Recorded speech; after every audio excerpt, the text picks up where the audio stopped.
Hey, first graders.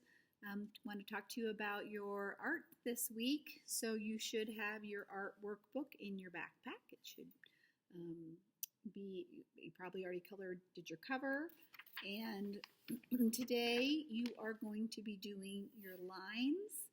So this is practicing lines. You can use a crayon or a marker. It really doesn't matter. We have straight lines, wavy lines, zigzag lines, dotted, squiggly, castles, sharks, and swirls. So you're going to be filling out the whole space beside the line with all of these new lines. You can do them all in different colors if you'd like. So that is the first part of your assignment. The second part of your assignment is this page that says I Can Learn Lines. It is going to be cut out of your book.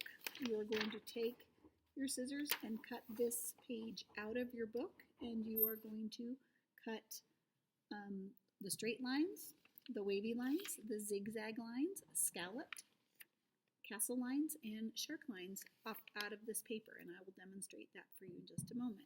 The other thing that you have is I gave you this assignment for the weekend was to do your color wheel, and I have seen some of them on Seesaw, and they look really, really great. A couple of you kind of rushed through it and did a lot of scribbling, so if you look at it and it doesn't look filled in like this one, you might want to get your crayons or your marker out again and redo it and color in the spaces, because you shouldn't have any white or very little white when you are doing that.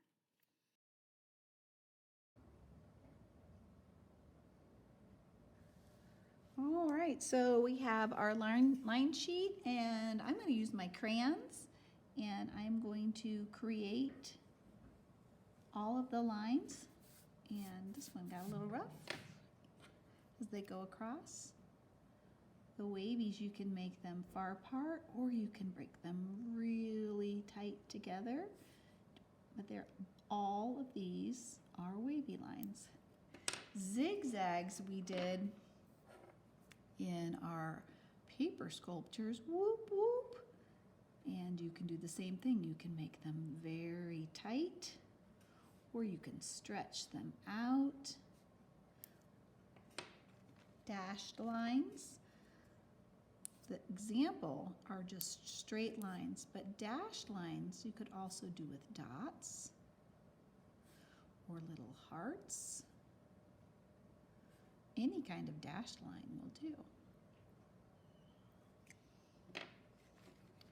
Squiggly lines are all connected, and you can do the same thing. You can make really tall ones or small ones or really large ones.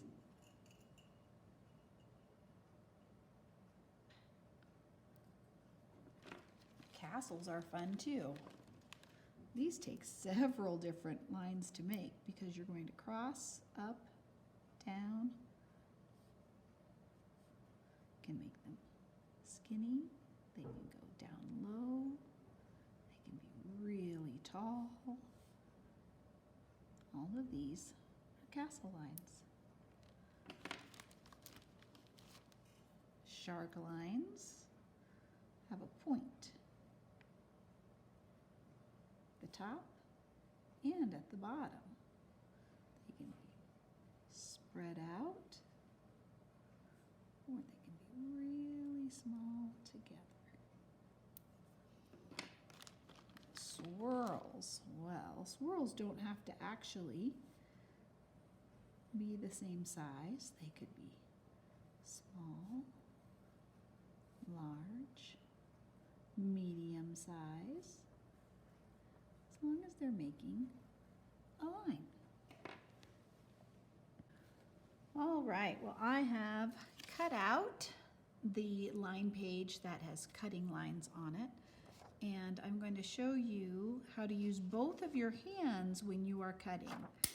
Oh goodness, I just dropped my scissors.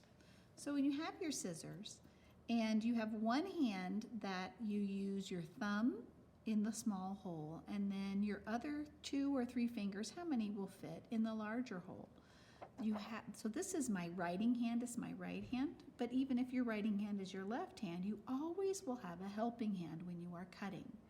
So the cutting hand actually just goes straight ahead. It really doesn't have a big job. It's just moving the scissors up and down. It's the helping hand that does most of the work. With a straight hand, with the straight line, this hand didn't do much, but watch how my helping hand works very hard when I'm doing the wavy lines. I'm going to keep my scissors in front of me, and as I am cutting, my helping hand is moving my paper back and forth, back and forth.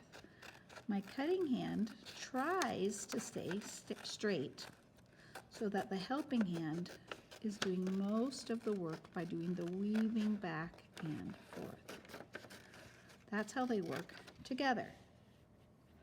The zigzag, my helping hand's really going to do a big job. So I'm going to do a small cut, and then it's going to turn, so I can do another cut and turn it. It's going back, so my wrist on my helping hand is going back and forth.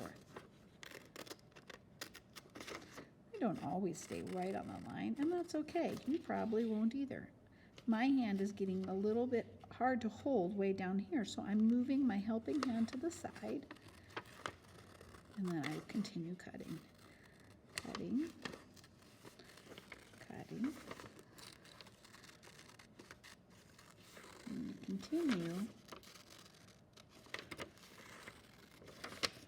this whole thing. You don't by chance.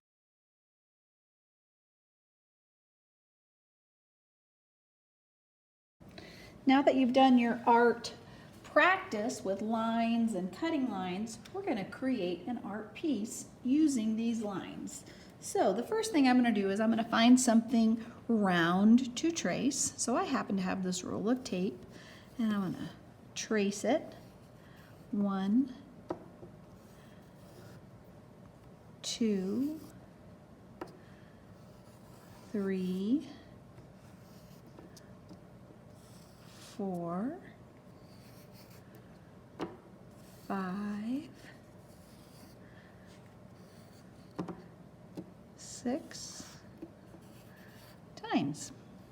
And I'm going to make 6 people with this. I'm going to put, each person is going to have a different kind of line for their hair. So this person is going to have straight lines for their hair.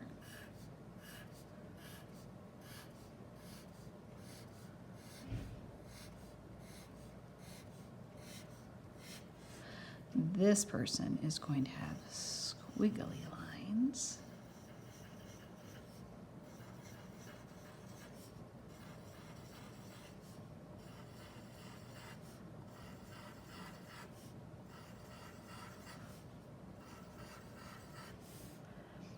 This person is going to have wavy lines. They're going to have bangs too.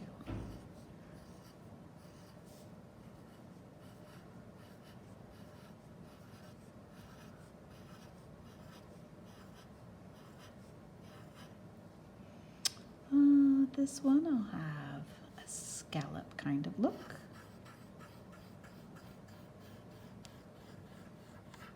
So those are those scallop lines.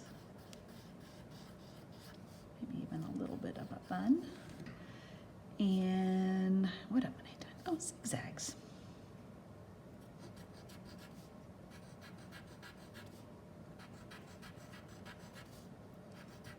More bangs.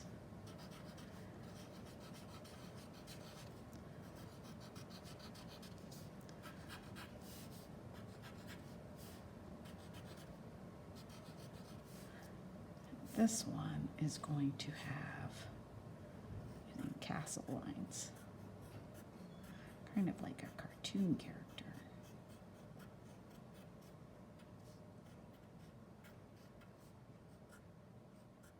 Almost like a helmet.